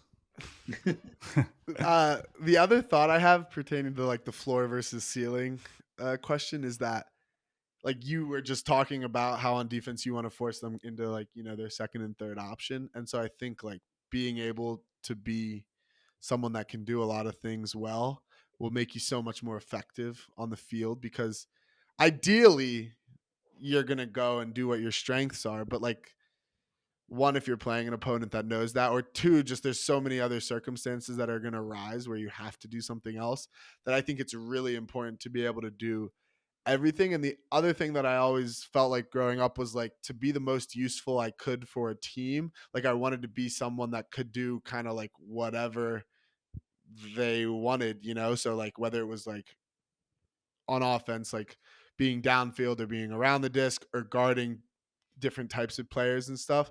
Like I feel like having the mindset of polishing off your game will make you much more effective on a lot of teams, and also help you make a lot more teams, because maybe you're really good, like if you're just someone who's trying to make a team and you're only really good at one thing, like if you only have that one thing, you better be like the literal best at it. Otherwise, you're not going to be able to make it. Whereas, like, if you're just trying to make a college team or a club team, or maybe you're trying to make like a USA team, like it'd be great if you're someone who can do a lot of things well, and then they can just kind of plug you wherever. I agree. I think typically the place where a lot of improvement can come, especially for younger players, if there's younger players listening, is by improving that floor, Mm-hmm. and trying to become more consistent. And I think that's exactly right. I do think I have this wish that ultimate players would push their ceilings a little bit more often, especially the best ultimate players, um, which both of you are amongst. And I think for me, I think a lot about, you know, how incredible, just like in a bubble, like even a D1 quarterback is at throwing a football, and the way that they can put a football Mm-hmm. exactly and precisely a location again and again and again, like in a shoebox, just again and again. And that's, you know, hundreds of quarterbacks. Yeah. Right. And then, you go to the NFL and there's, 90 some quarterbacks there that are even better at that. And, the best ultimate players aren't able to just drop hammers wherever they want or drop flicks wherever they want. And um, Wow. I have such a wish that we got better at the skills in our sport, um, and sort of tried to push the boundaries Yeah. of what's there. Yeah, totally. Yeah, the only thing about that is that like the D1 quarterback only has to be a quarterback, and he doesn't also have to be like a safety and like a Sure. lineman. Whereas like the hard part about ultimate is you, even if you're an offensive player, you have to play defense inevitably. And so it's like, and if you're not good at defense, you're a fucking liability, and you probably can't play. Like you're not even going to be on a good O line if you can't play defense effectively. So it's like I agree. Like you have to be at a point at least where your like baselines are covered, so you can do like the standard things. But the throwing specifically, I agree. Like it would be Yeah. awesome if more people were, Pushing the envelope of what people are capable of. and what windows are like acceptable and Yeah. like taught at. Because that's kind of one thing, like, real quick, when I teach a bunch of young kids a lot, and the kids will come in with their crazy thoughts, and they're like doing all this weird wackadoo stuff. And I've recently just been more like, just like fucking do it, I don't care. And like maybe you'll be the fucking best upside down like backhand fucking thrower like when you get older. Like I think it's important to not like crush that kind of stuff, and yeah, Definitely hopefully at that like age, get yeah. yeah, and let them like become these like weird artists in their own way. And I think that's like similar to improving your ceiling. Like whatever you happen to be like super good at, like there's no reason you shouldn't like think more about it Yeah. and kind of be an expert in that. Yeah, that kind of like reminds me like people. I don't know if this is still a thing. I'm sure it is. Like people harping on like same third hucks. Like usually, like we should throw those if they're open. Like maybe we're just not good enough at throwing them yet. Or like people saying that air bouncing your backhand is bad. It's like it's not always bad. Like we're just not throwing them proficiently. Like we just have to do this stuff well. It just because everybody can't do it well doesn't mean it's something we shouldn't be doing. Right. Yeah. Right. I And agree. that one's hard because I've so want to not throw turnovers that like the idea of like trying to I love this though. I love what all these thoughts that you've just entered in incepted with. into our minds, Yeah. Charlie. Like, two things come to mind. Colorado Ultimate, I think, has been not artistic, not creative. Um, I grew up in the Midwest playing on a college team where nothing mattered and I could do whatever the fuck I wanted. I was the most skilled. I would say I'm still very skilled for any level, but it's because I was afforded those opportunities to be super creative, turn it over any way I wanted to. Um, we have Ryan Shigley is one of our handlers for Mama Bird right now. He happens to throw a lot of scoobers, and I just don't see that in Colorado very much, and it's not an advanced throw. It's a very simple throw, and it's easy to lift it over a defense and drop it in to a little pocket of space. It's lazy. Um, it's lazy, yeah. Uh, the fundamental coach might say it's lazy, but same thing, like it's same third hucks. It's just a skill that you have to be proficient at. I also wrote Rowan's name down because those those tight, skinny IO Yeah, I blades thought that he about those in this throws. conversation. Yeah. Totally, like that's a look that nobody that Kins, you are one of the most skilled throwers in the world. Quinn, you are as well.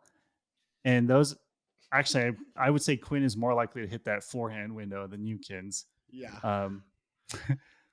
Um, but that's those are the things that it's you're right. That does inspire me, Charlie, when you said you wish people worked on their ceiling more. And it's like the Steph Curry effect too, and or the Pat Mahomes effect. Exactly. Yeah, I think. go Oh, ahead. sorry. Go ahead. I totally agree, and um, those Breeze teams definitely evolved the sport by trying to hit those little windows. I think another place we can look is Japan. Japan. Again, the Buzz Bullets, the shape of their throws are fundamentally different than the shape of most North American teams' throws on average. They encourage horizontal cuts. Quinn, to your point, like we're saying like no this, no that, no same third hucks, no horizontal cuts for young players. No, they do all those things, and they just demand higher precision in their throws, and they can do it. Right. So why aren't we doing it? Because And people don't cut for it. That's why. I've just because we're decided. telling them not to cut for it. This is what I'm saying. Yeah. It's a cycle, right? Yeah. Yeah. We're holding ourselves back. And Atkins, I love the thought about D1 quarterbacks don't have to play defense, but Mhm. basketball players do, and Yeah. they get better. It's true. The elements of, you know what I mean? Like there's other sports, soccer players Yeah. do. So now we just enter the full time debate where if I got to do this for my living, like holy shit, man, That's true. I'd be a dog. I'd be so good at throwing. Maybe I don't know. Maybe not. Maybe I'd be the same. I think you can work on both. I think you can No, work you on your can. floor and your It's that ceiling. fine line of being like no excuses, but also like accepting that like if I had like a scholarship to go to CU with like a full team helping me do things, I probably would be better at the sport. That's Certainly. fair. I mean, like I think there's no doubt, like with the sport and how it keeps evolving, like yeah, it's important to not be like ever like and I think that's why it's important to not have the mindset like Charlie's saying of like this is the way it is, and like because I think like as the sport evolves, like what you're able to do with the disc, and like whatever, yeah, like what you're able to do with the disc is gonna look a lot different in a few years and a decade and whatnot, and so allow for that creativity and not don't like push people in a certain direction because that's the way it's been done. Like actually that kind of evolution is healthy and Yeah. beautiful. And there's people that do it. Rowan's a great example. I think Oscar is another great example. Yep. His are slightly more traditional, but I mean, he had in 2022 he threw 22 hucks, completed 21 of them, and the only turn was a drop. And like, was he bailed out on some of those? Of course, but like that is a 100% on target rate for a Right. season With at Ed. volume. Yeah. I Charlie, I don't know if you had a chance to watch Bart Watson play very much. But Not too much, but definitely incredible. I think of Ryan as the evolution of Bart, like more precise, fewer turnovers, but like so skilled with that edge on those deep shots. I love Yeah, that. Paul I think Arders comes to mind too. That's another guy that throws with a lot of edge, which is like if you're on, you're on. But sometimes, I don't know how Ryan does it at such a high percentage. It blows my mind. I want to start throwing hucks where like you're not moving, Quinn, and we just like look at each other, and I just throw it Well, like super high we downfield. we tried to do this on Bravo in 2018, and it certainly did not. No, 2019. It certainly did not work. That's because you didn't have me as a thrower, though. We called it a hitch huck. You would cut deep, and then they would pump you, and you would stop to turn to come under, and then you'd throw it deep. But you just had to throw Like it the with enough mistake, touch. yeah, like the mistakes, like because that the happens defender's not sometimes. ready. Yeah. Like that, like love because that. sometimes that happens as like a mistake, and it's like the most it- infuriating yeah. thing as a defense because Yeah. like there's literally nothing I can do. But that also speaks to the skill. Talk about the skill of like I think for a great hooker, we talk about the blade and like that's sick when you hit him. But the skill of like the exact opposite of that, which is like to get the disc to sit completely flat and have it like sit out Yeah. in a space for like Yeah. 10, 15 seconds because you've just thrown it so perfectly that now it's like hovering above the ground because that allows for so much time and ground to be made up by a receiver. Yeah, it makes me think of Rowan again. I think it was probably the 2022 semi at club nationals, unless it was against us. But he threw one of those hucks just super early, super high, super flat, and his receiver could just run underneath it. And it was the semi against Pony. Threw it to box. Yeah. Mm. This is to the point though. This is why we should be better at throwing frisbees than football players are at throwing footballs. There's such a margin of error. There's so much more what we can do with it. We can throw it like a football, and also we can throw it like a frisbee, Yeah, where it can sit. And totally. there's so much on the table for us as a sport. And I think you high level players are the ones that have to lead us into the next evolution of it. And I think people are. But it's up to y'all. Aye, Captain. I will transform the game. We're doing it, Quinn. We're gonna make pull play. It has to happen in flow, where you're gonna be like 30 yards downfield. I'm gonna look at you. You're gonna like come under, and I'm gonna throw it deep, like really high and super flat and far, and All it's gonna Let's work. do it. Yeah. I'm in. So Look out for this. Italy does that. The Italian teams will just like thrower initiated hucks. Like they don't care. It's so sick. I love that because I could definitely do it, especially with a backhand like really far and that would just I wonder what it would look like if we were this is another one that Calvin and I would practice at practice, but there were a lot of naysayers. But where if you're on like the front cone of the end zone, I mean, you could do it whenever, but you're on the front cone of the end zone, someone runs right in front of you, and you just throw it kind of up in the air, like let's say like 8 feet over their head, and allow for them to just jump up and catch it. Kind of like if you were throwing like a tight end in football, and so you just run in front, throw it like a little push pass right up in the air. Just let someone tall just jump up. The defender's probably not looking. That's another one. So like the one that Tape turned to you at nationals or what? But that's because Tape and I had never practiced it. Tape was probably one of those naysayers. Like these things don't just happen. These things take time. Okay, but the difference is Tape threw that like 10 yards to my left, and it was like nowhere near me. Like he lagged. So bad. Because the thing is, if Tape had thrown that like with what I'm saying, I would have dunked on whoever was standing in front of me, and it would have been hilarious. You're just saying if the throw was perfect, I would have caught it. Like of not course, even like, not even perfect. Not like far. It could have been far from perfect, just like not where it was. Like that throw went up. You know how when sometimes throws are so bad, you're like, you look and you're like, that's not to oh shit. Like it was to me. But it's too late at this point.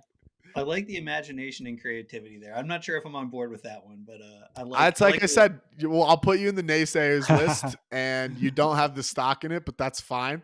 We'll be doing this, and it's going to be. Well, it sounds like a great ultimate throw for sure. Ultimate mini. It's good in the. It's just like throwing to the guy in the post. I mean, it happens like when people are face guarding in the reset, and you just kind of like throw it over them. So like it still happens like sometimes, and usually it's a little more bailout, like maybe the stall is higher and you just kind of have to throw it over. I think I'm on board with most of it. I'd like to run some numbers eventually. But what confused me was when you were describing it as a guy flying by the front cone and No, then throwing no. that So part. imagine you make an upline cut and then you pause. So you like stop, like you're about to make a 7 or go somewhere else. And in that hesitation, they just throw it up Pop it in up. the air over your defender to you, and you just jump as high as you can. Because if you get that throw down, it's really about the throw being good, where it's not like fast enough to go over the head so that the timing isn't harder, but high enough that you can just get it at a Alright. good ceiling.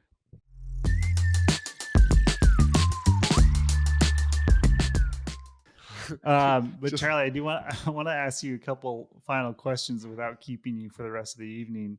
Um, do you have any best Alex Atkins stories, or what was your first impression of him? I've always really enjoyed Alex's passion and the way that he plays. So I've most of my favorite Alex stories are just the same run of the mill things that he does all the time for everyone all the time, and I think that really speaks to the kind of player that he is. I love that he's consistent. He just plays with a lot of passion and heart, and usually joy, and sometimes anger, and I love it. I love all of it. Um, so I don't know if I've got other than him moping on the sideline when Temper was running down the field and me losing my mind on him. That is a Um, good one. I don't remember the first time we really even met either. Like, I guess it was like, I mean, I was probably on Citywide, maybe like the first yeah, time we met, because I played for the B team before I played for Patrol when I was younger. And so I don't remember, like, maybe it must have been like a tryout or something, but that that video, that year's Citywide highlight video, is like one of the most fire highlight videos ever. it's It's so really good. I showed people, I showed someone that the other day. I like to go it's back and watch that one. it's really sick. It's a lot of fun. No, I don't think I've got any good Alex stories other than, the ones that you already know. Him blowing up at me at Colorado. That was And tough. that one's funny because that video is like such a good video It's a for like great a video. promotional thing. I mean, the behind the scenes of that too was like that game made me realize I don't need to drink caffeine before big games. Like I was like I in the in that season I had been playing out with this thing because like I listened to Huberman. I listened to him more the podcast, but he was just saying like, if you take a caffeine break for like 3 days, you'll really, get the full effects of caffeine, obviously, just like reset your tolerance. So I had been testing this thing out. So like before 3 games, like the week leading up to a Summit game, maybe like on a Tuesday, I'd stop drinking like my morning coffee. And then I would, drink some caffeine before the game. And it's like, was really fun because you would feel like this insane, like rush of the caffeine. And it's like, pretty beautiful. But like I realized for big games, especially like that, like the amount of energy I already have flowing through my body is so great that like just taking caffeine takes it to a level that like no human necessarily needs to exist at in like a comfortable state. Because that's also like there's that video from that game. Like I also cramped. I have never cramped like that in my life. There was the point where I caught the disc. Someone threw, I think it was Quinn actually, threw the crossfield like flick to me. I went up, I caught it, and my foot, like I couldn't flex my foot. Like I've never had that experience before where like all of my lower leg muscles were cramping so bad that I could not move my foot. And there's like people are like dragging me off the field, which is really like people are like, oh no, he must be injured bad. But no, like really like my muscles are just malfunctioning. So that, that all plays into the You also me said yelling at you Charlie. said some caffeine, but you drank like 300 milligrams of caffeine before that game. It wasn't some. It was Yeah. like the most you can consume without throwing up. Well, it's like these really nice, like you get the like small pure black coffee from Whole Foods that are like cold brew. Like it's just 180 milligrams and it just goes straight to the dome. Like it's And just you these drank like little 2 of them. yeah. You can't do that. And it was That game yeah. was so fun. I really liked Oh, playing It was against really y'all. fun, yeah. but then there were Those are my so many favorite games. factors of like with the crowd being as big as it was, with Yacht just talking shit from the very first point. Like it all accumulated into me just like actually overflowing with like I after one of the points, like it was like the third or fourth quarter after half, and like we had a trainer on the sideline. And I was like, I'm just like cramping a little, and she just looked at me and she was like, "You don't look good." And I was like, I don't. What do you mean? She's like, "You're kind of like pale. Like you don't really look like you're doing well." And like after that game, I had the weird thing where you get like a bunch of I got the chills. Like after the like Russian came down, I got the chills and I started sweating and I felt like awful. And I had to eat like a bunch of pizza after to feel better. I might Jesus Christ. not be remembering this right, but I think in that game you caught a you got a D on a buzzer beater attempt and Yes, then that's what I was. Yeah. celebrated was like referring to 6 that or 7 earlier, yeah. different celebrations. every exactly what celebration happened. that's also a funny video. Like every celebration in the book was made. Like at first I just like ran, and then I like said too small, and then I said he was a baby, and like all the funny and it's also that's also was the thing that it was like Yacht was talking so much shit, and like that's kind of supposed to be like Yacht's thing is like the buzzer beaters, like Yacht catches the buzzer beaters. And so when I came down with it, I was incredible. I mean, I was already really fired up, but I was extra pumped from that. Yeah, that's funny. And Quinn, you weren't here from it, but I want to remind you too that behind Charlie, if you just move your head to the right a little bit, you'll see that disc, and that's actually a Spirit Award that Charlie and I won on patrol. No way. So just this notion. I just for like people out there, that have this notion of me, like say whatever you want, like won a Spirit Award. So yeah, that's Your team won a Spirit Award. right. And Okay. there's no I in team, but like we're the team achieves everything together. So we did it. We really did. We did it. Very good. Very good.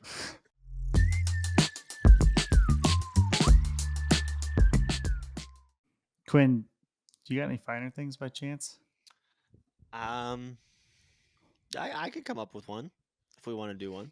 Yeah, let's do a finer thing. Charlie, a finer thing's like a little thing in your life that makes you feel happy. Mine's not great this week, but it's relevant because we just came off a long weekend. But having like a 3-day weekend and just the difference that makes in your life is just absolutely incredible. Because then the next week is smaller, and when you have 3 days, it actually feels like a weekend. I swear, like 2 days never even feels like a weekend, but 3, it's a world of difference. So 3 or 4 day weekends are mine. Mine is I don't get sick often, but I had a cold the last couple of days, and that first morning when you wake up and you aren't sick anymore is like the most freeing feeling. And that could be for an injury too, like any kind of ailment, that almost aha moment, but the like refreshing aha that like you don't have to deal with that anymore is such a beautiful experience. Let's see. That is a good one, by the way. I stay having good ones. I don't know if I have a great one this week, but it's been a long couple months of mostly eating out. I have not bought groceries and cooked myself a meal. But I finally did that last night. Did a little meal prep. It's nice to not be spending $20 on a meal. Turns out you can spend $20 on 4 meals that you have at home, and it's probably just as good, unless you're going to like some nice fine dining restaurant. It's not that hard to make a simple, tasty meal. Mine, I have a couple, but the one I'm going to land on is this hoodie. Actually, is new, and it feels like I've already had it for years. It's just that exact, like it fits perfect. It's so comfortable. When I flip up the hood, I feel like a Jedi because it's got the it's love a brown. good hood. Oh my God, you Oh, look yeah. like a Jedi. Oh, Holy Obi-Wan. shit. Feels good. It's just the perfect. I it's a think we're gonna have to perfect hoodie. clip that for like the title, because that was you did That look- was great. Yeah. Yeah, yeah. The beard coming out from the hood Yeah. is very Yeah, it was kind of Obi-Wan, like older yeah. Obi-Wan-esque for sure. Was that hoodie. That's right. Oh Makes me feel man, wiser. Makes me feel cozier. It's a great hoodie. Great hoodie. that's a good one. The That's a good Jedi one. cloak. Yeah, exactly. Um, any final thoughts for Charlie before we let him go? No, thanks for coming out, Charlie. It was good to talk to you. This was really fun. I really appreciate you all having me on and getting to talk about some coaching, getting to talk about some mental health. This was awesome. Sure. Charlie, I hopefully, well, I have your number now, so I'm sure I'll actually be texting you semi regularly. Hopefully you don't get too annoyed, but No, do it. super interested to hear more about all of your coaching philosophies, but also I think we are kindred spirits in a lot of other ways. So best of luck to you. And I hope you have great health and um, especially going into these holidays. Thanks so much. Really appreciate that. Alrighty. Sweet. Peace out, guys.